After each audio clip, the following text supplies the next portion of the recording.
उन्नाव से बड़ी खबर आ रही है। यहां हंगामा हो गया है। पुलिस ने एक शख्स को उठाया था जिसकी मौत के बाद यह हंगामा हुआ है। पुलिस पर गंभीर आरोप लगाकर गांव वाले हंगामा कर रहे हैं। बांगरमऊ पुलिस ने सब्जी बेचने वाले को उठाया था, उसके बाद उसकी मौत हो गई, जिसके बाद अब ये हंगामा बरपा है। पुलिस ने एक शख्स को उठाया था जिसके बाद उसकी मौत हो गई और पुलिस पर गंभीर आरोप लग रहे हैं। गांव वाले हंगामा कर रहे हैं, उसी की तस्वीरें हम आपको दिखा रहे हैं। उन्नाव से एक खबर है, बांगरमऊ पुलिस पर गंभीर आरोप लग रहे हैं। आप देख सकते हैं किस तरह से भारी संख्या में लोग जुट गए हैं और हंगामा कर रहे हैं। अनुज, और क्या जानकारी है, बताइए जरा।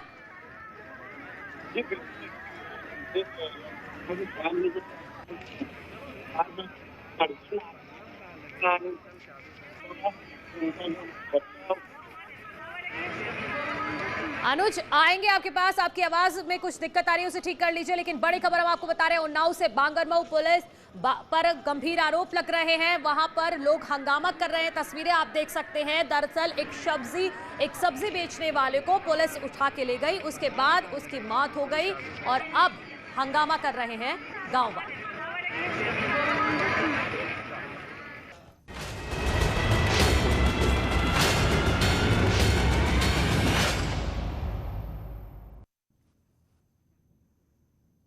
स्वागत है आप सभी का हमारी इस खास पेशकश में। मैं हूं आपके साथ मनु तेवतिया। बच्चों पर जिस खतरे की आशंका तीसरी लहर में जताई जा रही थी, उसकी घातक तस्वीरें दूसरी लहर में ही नजर आने लगी हैं। देश में कोरोना से ठीक हो चुके कुछ बच्चों में MIS नाम की खतरनाक बीमारी पाई गई है। यानी जो बच्चे कोरोना से ठीक हो रहे हैं, उनमें से कुछ बच्चों को ठीक होने के बाद एक घातक बीमारी घेर रही है। साथ ही गुजरात के अहमदाबाद में 13 साल के बच्चे में ब्लैक फंगस मिला है। यह बच्चा भी कोरोना से ठीक हो चुका था। दूसरी लहर में कोरोना ने शहरों के बाद गांव का रुख किया है, बुजुर्गों के अलावा युवाओं का रुख किया है और अब वो बच्चों पर हमला कर रहा है।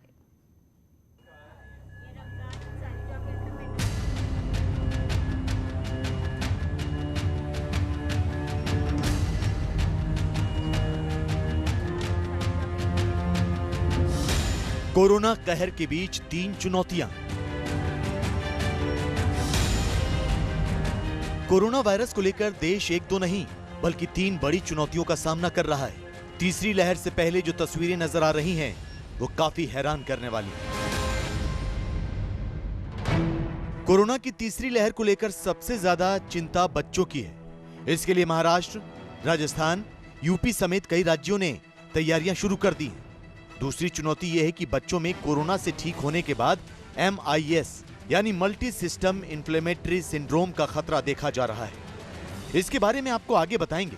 साथ ही कोरोना को लेकर तीसरी बड़ी चुनौती है ब्लैक फंगस को कंट्रोल करना, क्योंकि देश भर में इसके मरीज तेजी से बढ़ रहे हैं। अब सबसे पहले आपको बताते हैं कोरोना वायरस को लेकर बच्चों में सबसे नई और घातक बीमारी के लक्षण। कोरोना से ठीक हो रहे लोगों में ब्लैक फंगस का खतरा तेजी से बढ़ रहा है। इस बीच राजस्थान के अंदर कोरोना से ठीक हो चुके बच्चों में मल्टी सिस्टम इन्फ्लेमेटरी सिंड्रोम देखा गया। इस बीमारी के कई लक्षण हैं। राजस्थान में करीब 100 बच्चों में इस बीमारी के लक्षण देखे गए। यानी कि कोरोना की तीसरी लहर से पहले बच्चों पर बड़ा खतरा मंडरा रहा है। MIS यानी मल्टी इन्फ्लेमेटरी सिंड्रोम, इसमें कई तरह के लक्षण देखे जाते हैं। बच्चों को 3 दिन तक तेज बुखार रहता है, शरीर पर लाल चकत्ते पड़ जाते हैं, आंखें लाल हो जाती हैं, लगातार पेट दर्द और उल्टी होती है, ब्लड प्रेशर कम होने लगता है, सांस तेज चलने लगती है, दिल की धड़कन तेज हो जाती है, पेशाब का रंग लाल हो जाता है। मल्टी सिस्टम इन्फ्लेमेटरी सिंड्रोम है, वो साधारण कोविड से भी ज़्यादा खतरनाक है बच्चों के लिए। और उसका मुख्य कारण ये है कि ये शरीर के अंदर इन्फ्लेमेशन अनचेक्ड करता है और ये इन्फ्लेमेशन जब अनचेक्ड रहता है तो ये बच्चे के दिल के ऊपर असर करता है, शॉक में चला जाता है, खून का सर्कुलेशन बंद कर देता है। साथ ही कोएगुलोपैथी यानी कि खून में थक्के बनना, और वो थक्के शरीर के दूसरे ऑर्गन्स को डैमेज करने लगते हैं। कोरोना से पीड़ित बच्चों के इलाज में जुटे डॉक्टर्स का कहना है कि कोविड से ठीक होने के कुछ समय बाद कुछ बच्चों में मल्टी सिस्टम इन्फ्लेमेटरी सिंड्रोम पाया गया है। राजस्थान में इस बीमारी से करीब 100 बच्चे पीड़ित हैं। सबसे ज्यादा 25 बच्चे जयपुर में हैं। जोधपुर में 13 बच्चे इस बीमारी से पीड़ित पाए गए हैं। राजस्थान के कुछ और शहरों में भी ऐसे केस पाए गए हैं। डॉक्टर्स के मुताबिक ये बीमारी कोरोना से ठीक हुए बच्चों में 1 से 1.5 महीने में देखने को मिल रही है। ये MIS-C है, multi organ inflammatory syndrome type की डिजीज़ है बच्चों में। इसके अंदर बॉडी के बहुत सारे अंग एक साथ इन्वॉल्व हो सकते हैं और सिम्टम्स इनके कोविड लाइक होते हैं और इनमें कोई ना कोई कांटेक्ट की हिस्ट्री होती है। तो बेसिकली इनका ट्रीटमेंट कोविड की तरह ही किया जाता है। साथ में डिजीज़ किस तरह की है उसके हिसाब से इसका ट्रीटमेंट किया जाता है। जयपुर में बच्चों के हॉस्पिटल JK लोन में इस बीमारी से पीड़ित 4 बच्चे भर्ती हैं, जिनमें से एक ICU में है। डॉक्टर्स का दावा है कि इस बीमारी के लक्षण ब्रिटेन में मिली कावासाकी बीमारी से मिलते जुलते हैं, लेकिन अभी साफ तौर पर कुछ भी नहीं कहा जा सकता। राहत की बात यह है कि समय पर लक्षण पहचान कर इलाज शुरू कर दिया जाए तो 5 से 6 दिन में इसे पूरी तरह ठीक किया जा सकता है। लेकिन इसके लिए कोरोना से ठीक हुए बच्चों पर लगातार निगरानी रखनी होगी।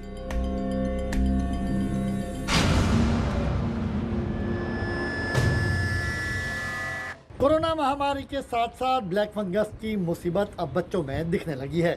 अहमदाबाद में ब्लैक फंगस का पहला मामला सामने आया है। यहाँ एक निजी हॉस्पिटल में कोरोना का इलाज कराने के बाद बच्चे की रिपोर्ट नेगेटिव आई, तो कुछ दिनों बाद उसमें ब्लैक फंगस की पुष्टि हुई। मासूम की जान बचाने के लिए उसकी आंख के नीचे ऑपरेशन करके ब्लैक फंगस निकाला गया। अहमदाबाद के एक निजी हॉस्पिटल में बच्चों में ब्लैक फंगस के मामले ने सबको हैरान कर दिया। डॉक्टर्स की चिंता भी बढ़ गई है, क्योंकि गुजरात में ब्लैक फंगस के केस बहुत ज्यादा हैं। डॉक्टर्स के मुताबिक 13 साल का बच्चा कोरोना से संक्रमित हो गया था, लेकिन इलाज के बाद वो स्वस्थ हो गया। हालांकि कुछ दिनों बाद उसे आंखों के नीचे दर्द की शिकायत रहने लगी, जिसके बाद जांच में ब्लैक फंगस की पुष्टि हुई है। डॉक्टर्स की टीम ने ऑपरेशन करके बच्चे को बचा लिया है, लेकिन वो इस केस पर रिसर्च भी कर रहे हैं। पहला केस हमने देखा है, तो उससे हमारी ये धारणा भी टूट गई है कि म्यूकोरमाइकोसिस बच्चों में नहीं होगा, ये भी हमने देख लिया है। जिस तरीके से हमें एडल्ट्स के अंदर बहुत सारे केसेस देखने को मिल रहे थे म्यूकोरमाइकोसिस के, हमने बहुत सारे कॉम्प्लिकेशंस भी देखे। यही सारी चीज़ बच्चों में भी संभव है, ये इस केस ने साबित कर दिया है। ऑपरेशन हमारी सर्जिकल टीम ने किया था। ऑपरेशन डेफिनेटली जटिल था, क्योंकि बच्चे का साइनस की सर्जरी हुई, उसका तालू निकाला गया और उसके राइट साइड के ऊपर के दांत निकाले गए। ये लंबा, कठिन, जटिल ऑपरेशन था। और उससे भी दुखदायी बात यह है कि बच्चे के लगभग 1/4 दांत निकाल देने पड़े।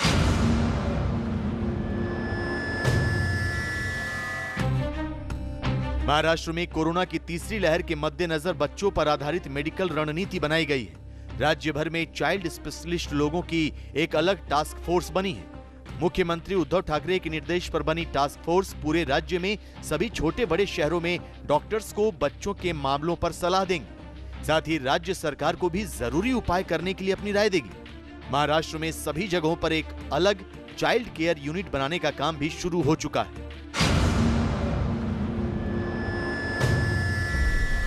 मुंबई में कोरोना से बच्चों को बचाने के लिए 1 साल से 15 साल तक बच्चों के लिए किड्स स्पेशल वार्ड तैयार किए जा रहे हैं। मुंबई के जोगेश्वरी में चल रहे कोविड सेंटर में एक फ्लोर सिर्फ बच्चों के लिए डिजाइन किया गया है। वेव 3 के खतरे के बीच मुंबई में इससे निपटने के लिए पूरी तरीके से तैयारी कर ली है। वहीं विशेषज्ञों का कहना है कि वेव 3 में सबसे ज्यादा प्रभावित बच्चे होंगे। उसको मद्देनजर रखते हुए मुंबई के जोगेश्वरी इलाके में हम मौजूद हैं, SRA बिल्डिंग में, जहां इस वेव से निपटने के लिए बच्चों के लिए स्पेशल कोविड वार्ड बनाए गए हैं। इस पूरे फ्लोर पे आप देख सकते हैं तकरीबन 40 कमरे हैं और 80 बेड्स की पूरी फैसिलिटी जो है तैयार की गई है। ये डेडिकेटेड सिर्फ बच्चों के लिए रखी जाएगी। वहीं बच्चों को पूरी तरीके से ध्यान रखने के लिए यहाँ के जो डॉक्टर्स हैं वो राउंड द क्लॉक काम करेंगे और पूरी तरीके से बच्चों से बातचीत करने के लिए या बच्चों का इलाज करने के लिए उनको ट्रेन किया जाएगा। वहीं मुंबई के जोगेश्वरी में बने किड्स कोविड स्पेशल सेंटर में 40 कमरे होंगे। हर कमरे में 2 बेड्स की व्यवस्था है। जो बच्चे बहुत छोटे हैं और माता पिता के बगैर नहीं रह सकते, उनके लिए कमरे का दूसरा बेड एक पेरेंट को दिया जा सकता है। जोगेश्वरी में ये खास इंतजाम BMC और डॉक्टर्स फॉर यू NGO ने मिलकर तैयार किया है। MCGM के साथ कोलैबोरेट करके बच्चों के लिए बहुत कुछ कर रहे हैं। जैसे ये सेंटर टोटल 600 बेडेड सेंटर है, जिसमें हमने 140 बेड ऑक्सीजन सपोर्टेड लगाया है और 80 बेड सिर्फ पेडियाट्रिक रखा है। जैसे ये रूम है वो fully paediatric, it is like a semi ICU setup कि बच्चों को यहाँ से कहीं जाने का जरूरत नहीं पड़ेगा। काफ़ी चाइल्ड फ्रेंडली बनाया हुआ है, उनके पेरेंट्स भी साथ में रह सकते हैं। महाराष्ट्र की तरह उत्तर प्रदेश में भी कोरोना की संभावित तीसरी लहर को लेकर बच्चों के लिए खास इंतजाम किए जा रहे हैं। गौतम बुद्ध नगर में 100 बेड के 2 अस्पताल बनेंगे। यमुना प्राधिकरण 2 अस्थायी हॉस्पिटल बनवाएगा। दोनों अस्पतालों में बच्चों और महिलाओं का इलाज होगा। 10 महीने में हॉस्पिटल बनाकर तैयार करने का लक्ष्य है। गौतम बुद्ध नगर के सेक्टर 18 और 20 में जगह निर्धारित हुई है।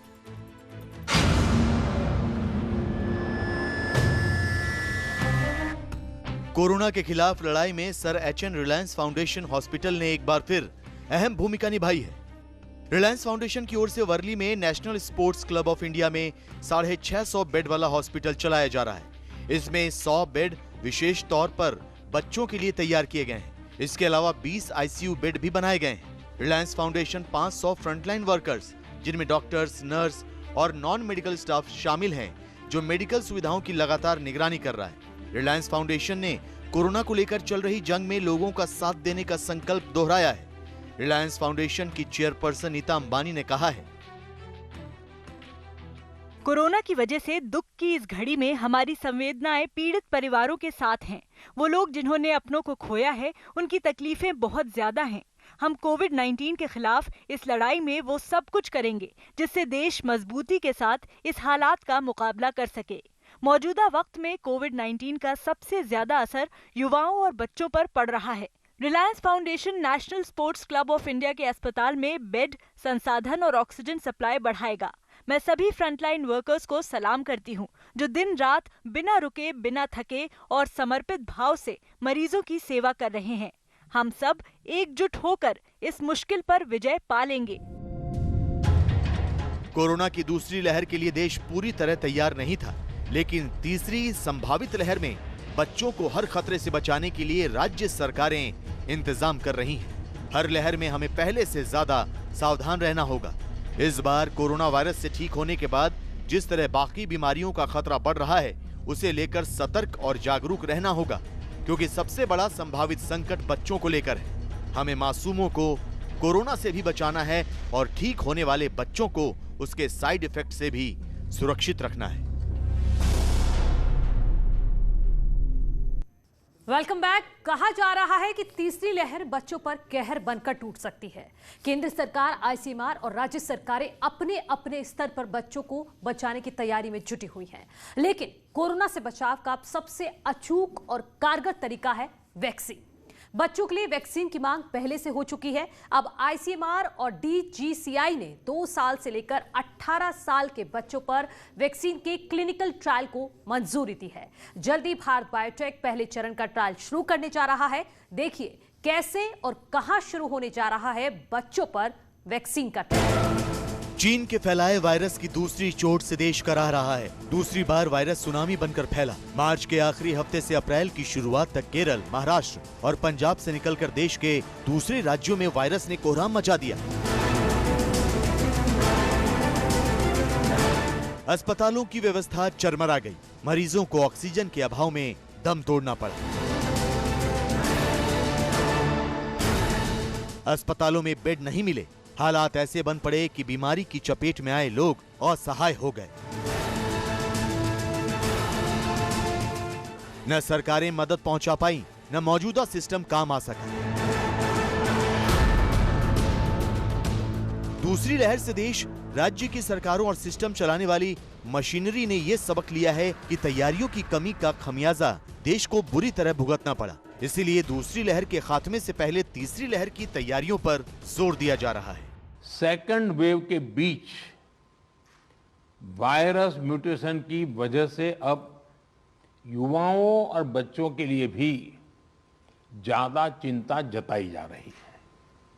अभी तक हमारी जो रणनीति रही है, आपने जिस तरह फील्ड में काम किया है, उसने इस चिंता को उतना गंभीर होने से रोकने में मदद तो की है, लेकिन हमें आगे के लिए और अधिक तैयार रहना ही होगा।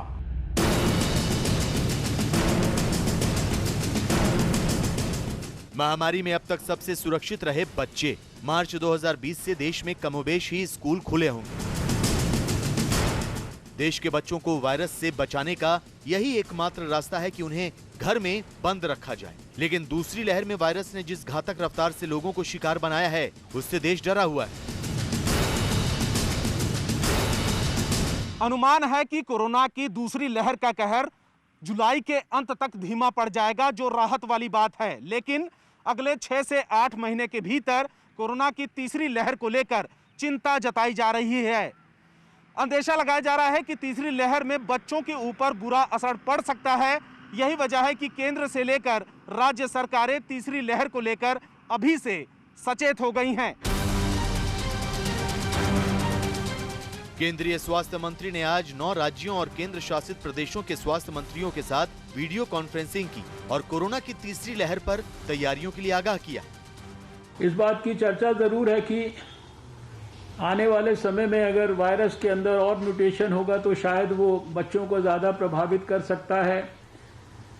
तो उस बात को भी ध्यान में, संज्ञान में रखकर हमारी जो हेल्थ फैसिलिटीज़ हैं उनको हम अपग्रेड करते हुए, वहाँ इंफ्रास्ट्रक्चर को रैंप अप करते हुए, विशेष रूप से बच्चों के लिए जो हमें एक्सपर्ट्स की सहायता से विशेष प्रयास करने हैं, उनके ऊपर भी हम लोग सब मिलकर खास ध्यान करें। दूसरी लहर के दौरान ही बच्चों के बीच कोरोना का संक्रमण फैलने के मामले सामने आने लगे हैं। लेकिन जैसा कि अंदेशा जताया जा रहा है, अगर वैसा हुआ तो हालात भयावह हो सकते हैं। कोरोना से बचाव का कारगर तरीका है मास्क पहनना और हाथ साफ रखना है, लेकिन उससे बचाव का अचूक तरीका है वैक्सीन। बच्चों के लिए वैक्सीन की मांग पहले से ही हो रही है। अब राहत की बात यह है कि बच्चों की वैक्सीन के क्लिनिकल ट्रायल को मंजूरी मिल गई। DCGI यानी drug controller general of India ने वैक्सीन के ट्रायल को मंजूरी दे दी है। थर्ड वेव में मैक्सिमम बच्चे इन्वॉल्व होने वाले हैं, ये एक प्रेडिक्शन है। होता नहीं होता वो मालूम नहीं, पर प्रेडिक्शन जो लास्ट टाइम किया था कि अडल्ट्स में ज़्यादा आएगा सेकेंड वेव में, वो सही निकला। इसलिए अपने को ये प्रेडिक्शन को सच मानना चाहिए। उसी का एक भाग है ये वैक्सीनेशन। इसी मुद्दे को लेके Bharat biotech, national viral institute और ICMR, ये तीनों ने मिलके विथ गवर्नमेंट ये स्टडी आयोजित की है, जिसको बोलेंगे फेज 2 फेज 3 का फर्स्ट पार्ट। कोवैक्सीन बनाने वाली कंपनी भारत बायोटेक ने ही बच्चों की वैक्सीन भी बनाई है। अब माता पिता की सहमति से बच्चों पर ट्रायल करके ये देखा जाएगा कि वैक्सीन कितनी असरदार है। इस वैक्सीन का ट्रायल 2 से 18 साल की उम्र के बच्चों पर किया जाएगा। 2 से 18 साल तक के बच्चे, जो कि बेसिकली पीडियाट्रिक एज ग्रुप रहता है 0 to 18 ईयर, पर इसमें से 2 साल के अंदर के बच्चों को होने के चांसेस कम रहते हैं, इसलिए 2 years to 18 years का ग्रुप सिलेक्ट किया है। इसमें 3 ग्रुप होने वाले। फर्स्ट ग्रुप 2 से 6 साल तक का है, दूसरा ग्रुप जो है 6 से 12 साल तक का है, और तीसरा ग्रुप है 12 से 18 साल का।